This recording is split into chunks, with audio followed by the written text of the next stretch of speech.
हरे कृष्णा। आज इस कथा से हम ये जानने का प्रयत्न करते हैं और ये सत्य कथा है कि भगवान जगन्नाथ स्वामी ने कैसे अपने पुजारी भक्त को जीवन दान दिया। जगन्नाथपुरी का राजा जगन्नाथ स्वामी का परम भक्त था। वो नित्य प्रति जगन्नाथ स्वामी के दर्शन करने के लिए आया करता था। उस दिन भी राजा आया, लेकिन कुछ ऐसा संयोग बैठा कि जगन्नाथ स्वामी की प्रसादी माला नहीं थी। प्रसादी माला जो राजा अगर आए मंदिर में या कोई भी सिद्ध संत महात्मा आए तो उनको प्रसादी माला दी जाती है, ये शिष्टाचार है। आज भी ये शिष्टाचार चलता है। तो उस दिन संयोग की बात है, माला नहीं थी, लेकिन हड़बड़ा कर पुजारी जी ने अपनी पहनी माला राजा को दे दी। पुजारी से माला लेकर राजा खुश होकर महल में चला गया। अब माला को जैसे खुश होकर राजा सूंघने लगा और प्रणाम करने लगा, वैसे ही माला के अंदर एक बाल दिखाई दिया। अब राजा तो राजा ही होते हैं। राजा का तो गुस्सा, एकदम विकराल गुस्सा आ गया कि पुजारी ने मुझे अपनी पहनी हुई माला दे दी। तो अब वो गुस्से में गया मंदिर में और जाके कहता है, श्यामदास, तुमने अपनी पहनी हुई माला मुझे दे दी। तो श्यामदास से फिर बेचारे से भूल हो गई। वो बोला, नहीं, मैंने तो जगन्नाथ स्वामी की दी है। तो बोले, जगन्नाथ स्वामी के तो बाल हैं नहीं। तो बोले, नहीं है जगन्नाथ स्वामी के बाल।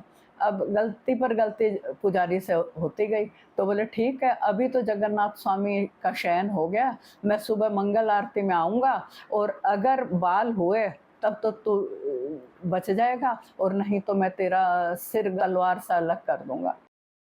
अब राजा तो गुस्से में ये बात कहकर चला गया। श्यामदास को तो ना तो भूख लगी, क्योंकि सुबह तो मरने वाला है, और ना नींद आई। अब वो बिस्तर पर लेटे हुए हैं और आंख बंद करके और लेटे हुए हैं। तो जगन्नाथ स्वामी आए और आकर कहा, श्यामदास, क्या बात, आज ना तो तुमने प्रसाद ग्रहण किया और ना तुम्हें नींद आ रही है, क्या बात है? तो श्यामदास उठकर बैठ के और कहता है कि ठाकुर, जो सुबह मरने वाला हो उसे कहीं नींद आ सकती है? तो जगन्नाथ स्वामी बोले कि तू ये बता कि तू मेरे से पैदा हुआ है या मैं तेरे से पैदा हुआ हूँ? तो बोले, ठाकुर, पैदा तो मैं ही आपसे हुआ हूँ, लेकिन आपके तो बाल है नहीं। बोले, तू चिंता मत कर, आराम से सो जा। अब पुजारी जी को कुछ नींद आई नहीं आई। वो अपने नियत समय पर उठे और नहा धोकर जाकर उन्होंने मंदिर का पट खोला। अब उधर राजा भी आया और बोला कि हाँ, दिखाओ जगन्नाथ स्वामी के बाल। तो पुजारी जी ने पर्दा हटाया और देखा कि जगन्नाथ स्वामी के तो लंबे लंबे बाल हैं। अब राजा गुस्से में कहता है कि श्यामदास, तुम चीटिंग पर चीटिंग कर रहे हो, अब तुमने जगन्नाथ स्वामी को विग पहना दिया। तो श्यामदास बोले, नहीं महाराज, मैंने तो नहीं विग पहनाया। तो अब राजा तो राजा ही होता है।